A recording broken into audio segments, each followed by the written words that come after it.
Hello and welcome to this special episode of the Flawed Therapist podcast. Um, Today, my guest is Andrew Austin. Andy, welcome. Thank you so much for doing this. Hello, Masha, and thank you for having me.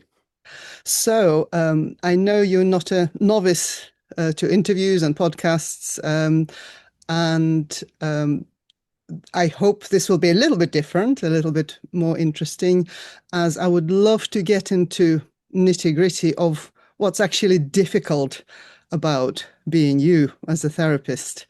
Because, people can recite your accolades and your achievements. And as you know, I have a lot of respect for your work. But I'm curious, what's hard? Well, you're very kind, so thank you. Thank you for your kind words. Okay, so now what is, in terms of what's difficult for me as a therapist, now, is it what's difficult for therapists or difficult for me? So I can answer both of those. What's Both is difficult good. for me as a therapist is me, because one of the problems is I think, like a lot of people, there's all sorts of quirks of personality I don't like of myself. I find myself often in everyday life acting in all sorts of ways that probably would not be appropriate for a therapeutic encounter, but also probably wouldn't be particularly appropriate for how I want to be during the course of my daily interactions with people. The looking back and cringing over micro behaviors.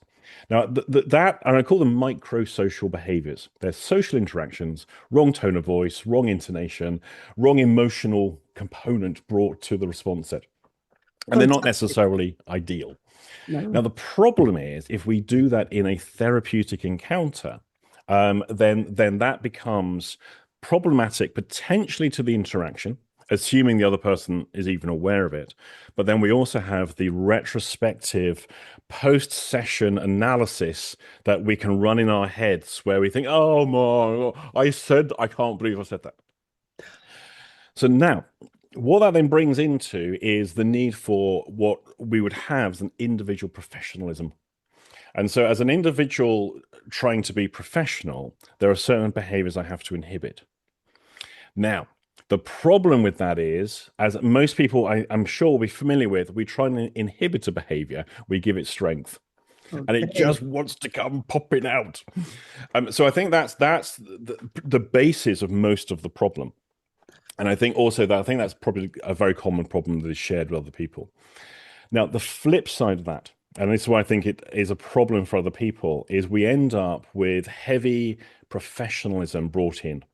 So you end up with lots of therapists saying very, very little, reflexive questioning. How do you feel about that? And how does that make you feel? Or they do a combination of that and or stick with simple techniques as an intervention. So now what they're doing is I'm a blank slate. I delete my entire personality from the interaction and I rely on technique to do it for me because I'm going to play it safe. Hey, do I understand you correctly that um, when we don't like some of our quirks and some of our behaviors and we try to suppress them, um, for me, it actually makes us less real and less authentic and more, well, fake, which was Yes, probably not Masha. not the way we want to come across. I understand what you're saying. And that's what that we end up with that tone, the slow blink, the slow nod, where we end up, or if you're the client, you end up talking to someone who looks like a cult member because they are working according to a set of rules that they've been taught to do because that's what is considered professional, as opposed to having two human beings having an authentic conversation. I love that. So when we have an authentic conversation, there is a risk that some of our stuff comes through and we don't behave in whatever the professional way is. Do you have any particular squirmy examples without breaking client I confidentiality? probably have loads. I thought about this before because I was thinking about this last night when I knew I was coming on this conversation. Would I share any of those examples? And there's part of me that wants to say yes, Hmm. but there's a problem here because I've got lots of funny stories. Hmm. Just to frustrate the audience watching this, I've got lots of funny stories. The problem with that is, on the other end of a funny story, which could be us therapists getting together, having a good bit of banter. And then I said, oh, isn't that funny? There is a human being on the receiving end of that story who gave their money and Mm, most of all their trust mm, to another person, in this case, me, and they have now become the butt of a funny story. mm, And herein lies sort of the chapel perilous when it comes to discussing these things, is that it's easy to forget the impact it may have had, which may have never been revealed to the coach or therapist. Because most people, most clients, no matter what their level of distress, are pretty polite, trying to please the therapist and don't want to displease or be rude. And they might go away with a private hurt, a private shame, or private embarrassment or humiliation. And they don't necessarily know why. They might wonder, why was that therapist saying that? Why was that therapist mean to me? I mean, if I've been in a bad mood, and that's happened more than once, where I really, really should have cancelled the session that day. yeah. And I've gone into the session with the wrong mindset. I've got other stuff going on. And oh, yeah, that emotional stuff leaked through projected onto the client. So the problem is in sharing those sort of stories is what we have is a human on the other end who may well end up watching this and go, okay, so that's what happened to me. And he's now laughing about it. Mm. And herein lies, sorry, go on. No, I really appreciate your thoughtfulness about that. So I'm curious, some of the case studies you do share, maybe in your trainings and in your book, The Rainbow Machine. Great book, by the way, just to Thank let you. people know if you haven't read it, fantastic bedtime reading, or maybe not bedtime. Um, so are those a kind of a composite examples? Are they generalized, or do you have permission from people to share? Right, for those, the ones that are in the Rainbow Machine, it's about a 50-50. Hmm. So some of those stories are pretty, so the fractured penis story, that is almost word for what actually took place Okay. with that particular person. Um, so that's just because essentially I wrote it up almost straight away afterwards Okay. because I thought this was just I was very pleased with myself. I have to confess that's one of those where I think that was good. Write it up because I'll never do that again. It was a spontaneous thing. I'll never be able to do that consciously. A lot of the others are generically put together based around events that have taken place, Okay. as opposed to that was a one other. There's one other story in there that is absolutely linear to what took place, but I'm not going to give you who that is, Okay. which one that is. I'll let people work it out. I'm intrigued now. But there is actually another one in terms of where things can go wrong. So the story I give of the guy who with a phobia, no, I'm sorry, anaphylaxis. So Mhm. this was the story of the guys brought into us. This is when I was working as a nurse, brought into us as an emergency in A&E, and he'd been bitten by a snake, and he's in an anaphylactic reaction. And it turns out he had really high knee-high leather boots on, and jeans and combat trousers. So there was no way it was a manual worker out on a I think he was working on a railway. No way he got bit by a snake on the leg. Okay. Now, in that story, I've given a whole interpretation of an allergic reaction is just like a phobia of the nervous system, of Okay. the immune system. And I go into a whole bunch of stuff around that because that never happened. The story was what I interpreted the events to be at the time, and it fed into a whole belief system I had from my days of NLP. But none of that actually happened the way I thought it did. Okay. And I've put a video on my YouTube channel. I've put a quite a lengthy explanation as to how I arrived at the conclusion, how we all the clinicians arrived at the conclusion this guy did not get bitten by a snake, but he thought he had. And it Mm. was simply because, if I just give it in a nutshell, he probably collapsed in anaphylaxis. Someone shouts, I think he's been bitten by a snake.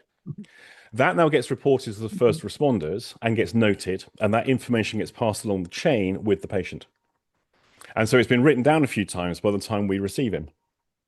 Okay. Yeah. And that's then the operating assumption. But it was probably the prawn sandwich he had at lunchtime or something that did it. No, that's really good to hear, how your stories come to life But because yeah. But I think that's a good example of, for me, of where therapists can get things so wrong. and they don't know it because it's a good working, they have a good working theory of how the mind works, how the body works. They have a good set of techniques that, when applied correctly to the right patient with the right condition in the right circumstances, may well be very effective. And then they start to generalize it into a worldview of how people operate, people work, and the efficacy of the techniques that they have, which in no way actually align with operating reality out there in the world, but it's based on a set of beliefs the individual therapist has. And I think that is a massive area for therapists to fall into.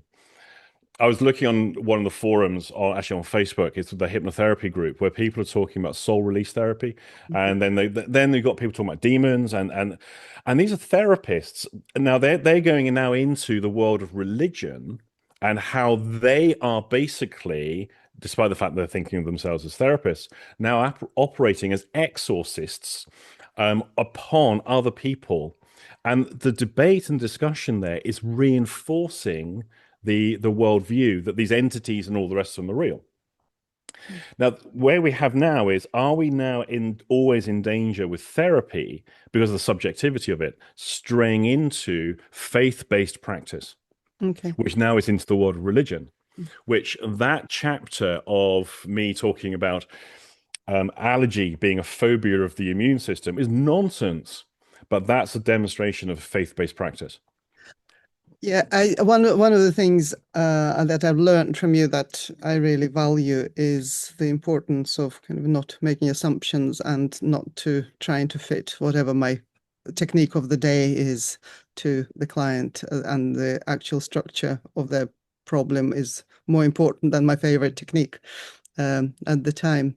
Talking about faith-based situations, one of my favorite chapters in your book is when you're dressed up as Satan to help somebody with their Catholic guilt. It's an absolute corker, really.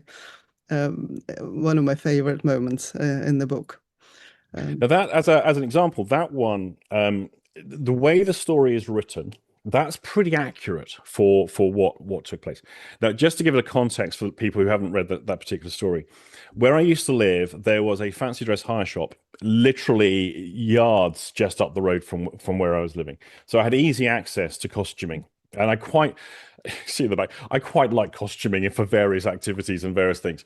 So it's kind of in my nature to do that. Now, there is a slight difference though between the way it's written and the experience I had doing it. So in the experience, the way it's written is, I've got a client with Catholic guilt they want me to help them with, and I bring them into, basically, I've turned the place into a satanic temple, and I'm all dressed up as a cartoon Satan.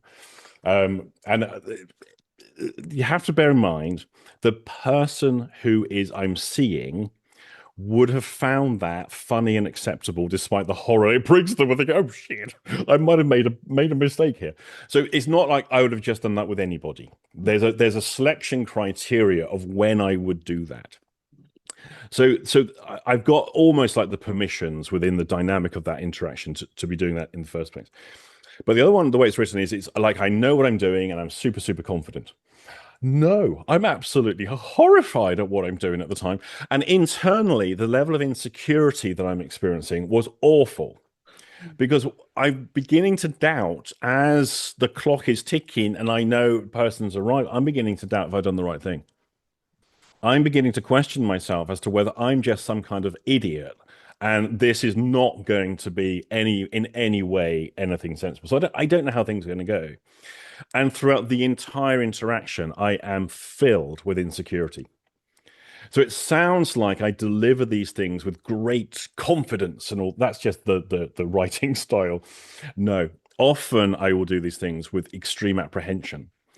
But there's a confidence at the same time around the notionally this will be the right thing to be doing, because given the structure of the problem, this is the way to go.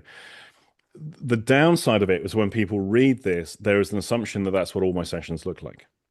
No, they are the anomaly sessions as opposed to the norm of what I do.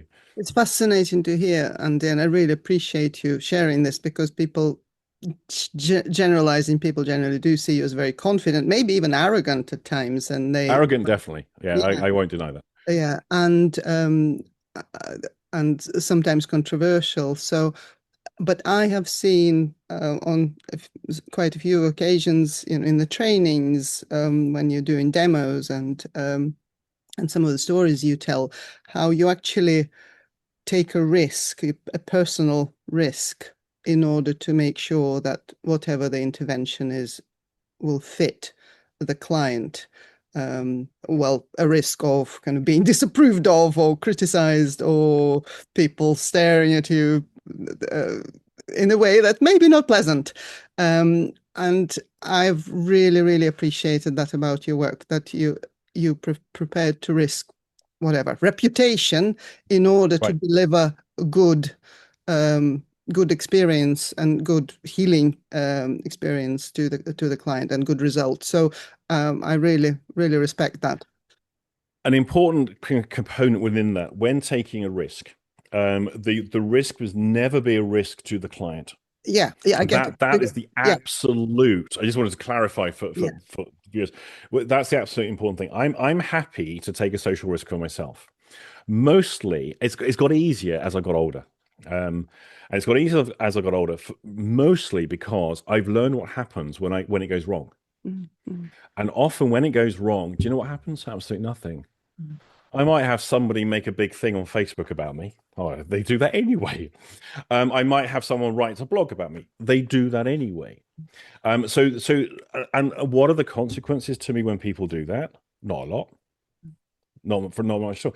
And so the terror is always, I think, for a lot of people, when they take a social risk, it's the end of the world. There's a catastrophization for what takes place. But I think most of the time that's overplayed. Now, if we're taking a risk with the client, whether it's to humiliate them, score points. So a very common thing that emerges from NLP practitioners, as I've observed over the years, they're point scoring with dominance. mm, So the idea is that I do a reframe to belittle the problem, dismiss it, and invalidate what you have just told me by a reframe. Therefore, I've done good therapy. mm, Now, actually, what's happening there is that's a dominance position and a status position. The clients may well not say anything at the time because they're now in a position of non-dominance. That's not good therapy, but it's invisible. The risk that what has happened there is invisible to the practitioner, and that seems to be quite a common problem. A lot of therapists don't realize the damage they do. Um, so the risk to self is largely you have to have built into the session the opportunities and permissions for the client to tell you what they really think of you.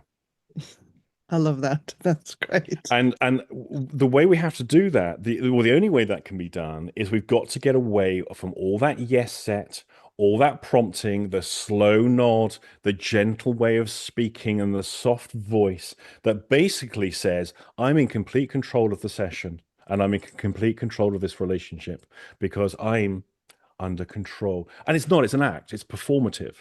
But what that does is it's cueing the patient that into the frame they have to stay into. They have to stay within.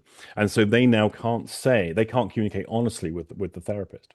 Mm, If you're for viewers, if you're a therapist and you have clients telling you what they think of you and it's not very nice, and they stay in the same room with you, that fantastic. is really, really good information because they're able to communicate honestly and they're not terminating the relationship. If after a session, a client emails you, phones you, texts you, and tells you what they think of you and it's negative, that you don't like what you're hearing, fantastic. Because not only again, they found they've got permissions to be honest, and they haven't discontinued the relationship unless they sign off, I never want to hear from you again, which then that's not necessarily very good. And we have to honor that should we ever have that communicated. And so that's a key thing. But a lot of therapists panic the moment there's something negative about themselves that comes from the client. Well, a wounded ego. And I'd be fascinated to know, uh, anything you want to say about the process, anything you're willing to say about the process of um, not necessarily harnessing the ego. That's the wrong description, but you're very open with some of the examples where you were pretty pleased with yourself, and then And then you found out that maybe that was not an entirely realistic view, like when you did the survey of your clients as you were developing. So how, and I know you're interested in various esoteric practices, and um, you research and read and study probably more than anybody else I know. So how did you learn? What did you learn in order to be able to be humble? And I know some people might not understand that you have a lot of humility, but you do. How did you do that?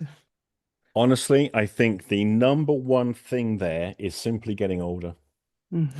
I'm far more grown up today than I was some time ago. And in terms of the egotistical, that kind of stuff, Mhm. oh yeah, guilty. I mean, I can see videos of myself from 10 years ago, and I'm horrified at what I see. So I can't pretend to have always had that humility. I can't pretend. I'd love to be able to say yes. I've worn my humility with pride, because there's a degree of performative humility that people do as well, and I see quite a lot of that. So the challenge, I think, for most people, it really is just a thing of getting older. But there's also the other component is this: once we have established a reputation that is much bigger than us, Mm. one negative chink that comes in doesn't do much damage. Mm. When we are basically trying to establish ourselves, we don't have a reputation, we are an unknown, we have nothing. That one chink is everything. Mm. And that's why I think the age and just lots and lots of experience is one of the key things. Um, that's it. So it's not good news for people starting out, because it's like, well, then I've just got to wait 30 years. Yeah, that helps. And also just be sensitive to the mistakes and the feedbacks and the stuff that you get. Mm. I think that's the key. The big one, and I recommend this on virtually every course I teach, but so few people ever do this. With permission from the client, place a video camera behind the client, pointed at yourself, Mm. and film your own sessions, and then watch them through. Now, and when I first started doing that, there was a piece of feedback I heard about 3 times, then I thought, okay, I've got to find out what this is, where the wording was slightly different, but they all were saying the same thing, which was you sounded too much like a salesman. Ah. And I couldn't get that. I couldn't see how that could possibly be and then I videoed myself. And I realized I could see in the video exactly what they're talking about. I wasn't doing change work. I was trying to sell them the idea of change. Mm. Yeah. I wasn't actually working with the person. I was selling the idea of working with the person. So I was staying quite meta to the dynamic. And that videoing ourselves is a very, very powerful thing. Absolutely. I was very fortunate. I started working with people in the criminal justice system, and we had to video every single session of group work that we did, and cringy, but so revealing. And I hear, I see on counsellors forums how horrified people at the idea of client requesting to record the session, and a lot of people, no, I don't want a client to record my session. And I think it's just such an amazing learning, and can be really useful for the client as well. And here's the thing: if something to consider, if we have a client that says, I want to record the session, and there's a sudden pang of panic in the practitioner, now that's a great moment, because now we have to go, okay, for that practitioner, what are they afraid of? Mhm. What do they think is both? What do they think is going to happen? So what do they actually think the person is gathering evidence against them to use against them? Okay, so now what is the evidence they're so afraid of giving away? Because if they're actually scared of that information, then they ought to be doing something about that. Either eliminating the fear, because it's not something to be afraid of, because there is no problem, or the behaviors they're worried about, they better start addressing. Yeah, fantastic. No, good tips. Anybody of you listeners, watchers worrying about recording your sessions, your client recording the sessions, I hope you take this tip. And can I just add on to that? Sorry, Yeah. just before, because there's two things that happen. One is you will become very familiar with yourself in videoing yourself, and hopefully start to become comfortable. Because initially, I think when people see themselves on video, it's horrifying. And I say great, because if you're horrified by what you see, keep going, keep going, keep videoing yourself, because you'll start to make adjustments in real time, because you know there's a calibration of our own behaviors that the video allows us to begin to acquire. So it's a good way of tracking improvement. But also it gives a really good idea to the practitioner of what the client is experiencing. So I always say, if you, the practitioner, are horrified, how do you think the client feels? Fantastic. Um, Thank you, Andy. That's such a good tip, because when I don't have to, I do squirm at the idea of being videoed, but I know just how valuable it is. So I'm just thinking back, you mentioned kind of working in the NHS and being a nurse, and I'm aware you've had quite a few jobs in the NHS, and thinking back to that kind of humility thing and thinking of what's best for the other person. Some of the examples you gave, I know there were some jobs you had to leave because you had your patient's best interests at heart, and it wasn't part of the system's attitude, and it sounds like some of them, it's just you were really annoying. um and so it sounds like even when when in your youth, when you worked in NHS, you did really take your patient's interests to heart. So I don't think it's a very recent development, as like kind of No, age-related development. just to give it context, just in case any of my former colleagues see this, there's other factors as well. So I hated institutionalized Mm, conduct mm, mm, that had no benefit to the patient, and basically patients' choice and rights were taken away from them because that's what we do here. This is policy. Where, hang on, well, who are we here for? mm, So the patient seemed to be quite often a very an inconvenience to a well-run system. mm, I used to, in the neuro department I worked in, I used to say, if we could get rid of all the patients, we could get on and do our jobs. Because the demand, and it was top-down demands, were basically most of the demands placed upon us had nothing to do with patient care. They were about meeting government agenda. And so there's systemic problems with that. But I was in my 20s. I was young. I was even more arrogant than I am today. I mean, much more so. Um, Desperately insecure and mostly depressed. So one of the reasons why I floated around different jobs was I kept getting in trouble because of my mouth. mm, I wasn't very inhibited. mm, And so I used to just, yeah, I would get myself in trouble all the time, and I wasn't popular. That's the other one. I can't pretend. So they make for great stories today, and mm. it makes like, oh yes, I can tell the story like I'm the hero to the scene. That's not how everyone else present experienced it. Okay. Everyone else experienced it of, oh, who's that? Mm. So Who is he? Why is i- he here? in terms of how other people experience you, I know there might be some people on Facebook saying great things about you or not so great things about you. What about your wife, your dog, your friends? What would they say about you? What's Oh, I difficult think I about think my wife would agree entirely. Somebody wrote about me once. He's so arrogant. He seems to think he's better than everyone else. And I showed it to Laura. And went, oh yeah, they know you well. So that there is that. Yeah. no, it's refreshing how you acknowledge that. I think one of the things is there's no point shame and guilt about who we are is crippling to people, and an awful lot of what people are feeling ashamed of or feeling guiltful around identity as opposed to actions we've taken. The amount of hard time people give themselves for their personality. There's only so many parameters in personality we can change.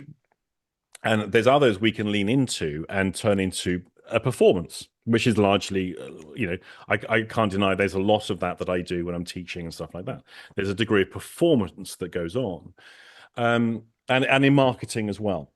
But one of the limitations we have is that we take a snapshot of another person, and our brains seem to fill in that we now know all that person.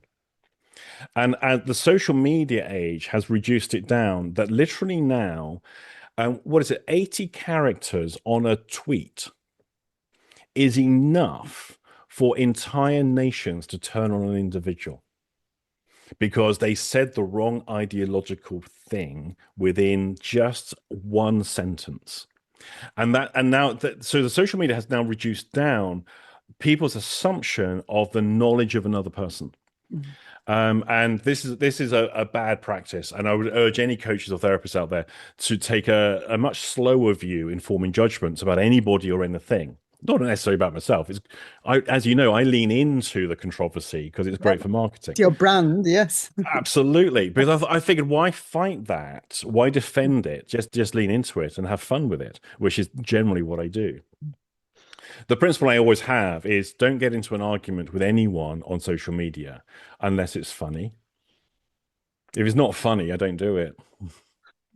Fantastic. No, I'll take that tip. I haven't got any trolls yet. I'm not Give sufficiently it well time. known. Give it But time. but when I get my first troll, I look forward to having fun with that.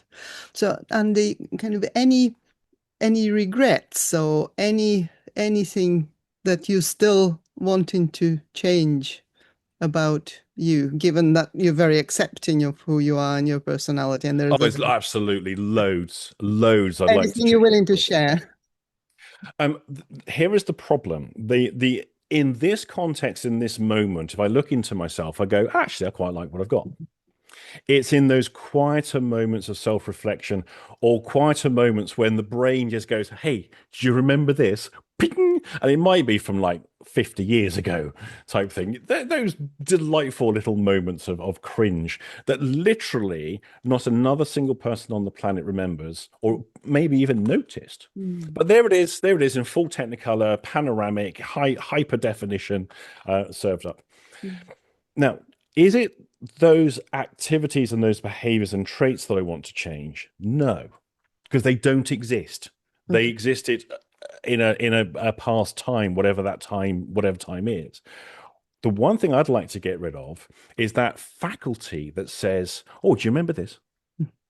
That the function that serves it to me is what I want to get rid of. There's actually a current area of exploration, not the trait behaviors themselves, because I don't do those trait behaviors anymore. Mm. I love that. I love that. So, in a way, those memories, would you, I don't know how you would frame it, would you say that those memories or stuff around them still need some healing? No, I don't. I No. don't think in those terms because that's a symptomatic relief is something that therapists slip into. They just constantly changing symptoms and what techniques do we have to ameliorate the symptoms. Systemic change is what are the conditions that need to be true for those symptoms to be manifest. And so if we take the cringe moments as the manifest symptom, what is the system that has to be true to generate them? Mm. Mm. And that's the basis of all the therapy work that I do. I'm trying to change systems within a person as opposed to just chasing symptoms the whole time. Okay, so the word healing in your vocabulary doesn't relate to kind of working with the system. It's Well, the symptom. problem is healing as itself in itself is a limited metaphor and it gives away a paradigm. Okay. Not everyone is coming from a position of hurt Yeah, okay. or wound because and some people are. Some people that's how they organize their Yeah, system, sure. but not everyone is, of Mm. course. And I find it interesting that neuro-linguistic programmers talk about healing. They can program in a healing. Okay, we've got mismatching of systems Yeah, here, yeah, yeah. which may have validity, may not. Mm. So thinking about metaphors of movement, Hertz bias has reminded me of that, and IMT. So these are the two models you're particularly well known of. I wonder, were there any other systems, models, inventions of yours that maybe you tried to develop but didn't work out, or it wasn't received as well as these to well-known models. Is there anything you regret not bringing into the world yet? No, there's one I was working on last year. It was based around a very bad week I was having. And essentially, it was a culmination, there's a whole culmination of events all happened in the same week, and it was just dreadful. And which involved me being not very well, being extremely stressed from having too much work to do, and I actually had a panic attack when doing a presentation. I killed the neighbor's cat. Obviously, I didn't intend to. Oh, And then the following day, after killing the cat, we euthanized our dog. And so, bad week. So I oh, thought, okay, that's there's awful. this, and I know and knew at the time, okay, this will pass. But I'm now in the middle of an experience that's not very nice, and it has multiple facets to it. And I just thought, you know what? There are clients and people I know who this is their life, Mm. where literally they're constantly in a bad state of being because they got, systemic failures, whether it's depression, OCDs, or whatever else, and events in their life are culminating, and there's a spiraling or snowballing, whichever metaphor we want to have. So I mapped that out. And I presented it a few times, but the more I presented it, the more dissatisfied I was with the model that I'd come up with. And at the time, I was quite pleased with it because it explained the model of what I was going through. But as I presented it and people ask questions, and I start to find too many exceptions to the model, which means I have to keep expanding the model. And then it started to, as it expanded, the whole thing collapsed as a model. A model will always be true in every application it is brought to. In this one, the model could not be true in every application it was brought to. So I abandoned that one. So it's not going to come to life in the future. No, I'm gonna review it at some point. It's sort of on the back burner to have a look at later. The one that I wish, no, I don't wish at all actually, because I know I'd never have done it, was my work in phantom limb pain. I never wrote up any of that work that I did. And it was eventually Leicester University where there was some superb people up there who then basically took some of those ideas and incorporated it into other stuff, Mm. which So was very just to pleasing. Very clarify, were you the first one to come up with those ideas, and they were taken forward by those researchers? I'd love to be able to go. I came up with it. No, here's what I did. So Villanueva Ramachandran, V.S. Ramachandran, who wrote Phantoms in the Brain. So it was his original work, and then lots of people were then using that work. I was collecting field data from people around when it doesn't work. Because the question I wanted to ask was, why does it work for some people and not for others? So the pattern was quite simple. Interview loads of people for whom it worked. Interview loads of people for whom it didn't work. What have they all got in common? What have they all got in common? What's the difference between the group? And then once I listed out that criteria, that's what I started experimenting with people with phantom limb pain following amputation. And that then became the basis of then Okay. what went on. But would I really wanted to write that up and do all the work involved in academia to get no? No, I'd never have done that. So I'm not going to regret that one. It would have been nice to have, a whole chunk of my life that I didn't have to do that gives me that reward, but I never would have done that work. Okay. Other people are far better at that sort of stuff than me. Fantastic. Thank you. Thank you, Andy. No, that's good to have clarified, because I wasn't sure where you were at the roots of this work. I have worked with some people with phantom limb, and the suffering is intense, and so this is really fantastically helpful, even if you don't get the credit for it. Just sorry, I've got to clarify on that one. I don't necessarily deserve the credit because what ended up in the body of work getting published involved a very large number of researchers and clinicians. I was just a tiny piece in that, and I'm just very proud of that tiny piece that I did develop. But there's a lot of the stuff was done by other people. Great, thank you. So I'm conscious of the time. Just maybe time for any last thought, sentence, paragraph, um, anything else about you as a flawed therapist? Any advice you can give to other flawed therapists? I Listen. think the number one, actually, give two. Don't catastrophize when things go wrong. We in the running the IMT Association, we have over the last couple of years, we've had some fairly hefty complaints come through. Not many, a handful of complaints about practitioners, and they are actually quite. Some of them were significant complaints, but all the practitioner has to do is take responsibility for it and deal with it professionally. But what we see is people panic and they see their whole life going ending, and I'm going to go to prison for the rest of my life. You did a therapy session and it went bad. You did the wrong thing. Own it. Just own it and be honest about that and be done with it. And if the person sues because they believe that they have suffered a loss as a result of this work, pay them. Mm-hmm. Yeah, that makes perfect sense. Yeah. If we harm somebody, take responsibility for the harm. That's how this works. So that's key. So don't catastrophize when these situations arise. And if you see enough people over a long enough period of time, these situations will arise. Yeah. That's the reality of it. And I think people should learn how to deal with these things professionally, and still be able to sleep at night. Because I know what happens. People keep awake all night, tossing and turning, playing it all through, and all the rest. Don't do that. Deal with it. Just deal when things happen. Deal with it.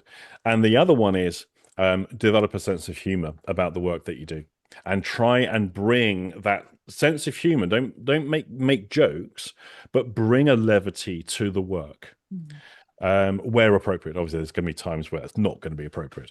But yeah, so I think that's the advice I'd give. Thank you so much, Andy. Really, really appreciate this chat. And thank you to everybody listening and watching. Please like this video and comment and maybe even ask some extra questions to Andy. Thank you very much, everyone.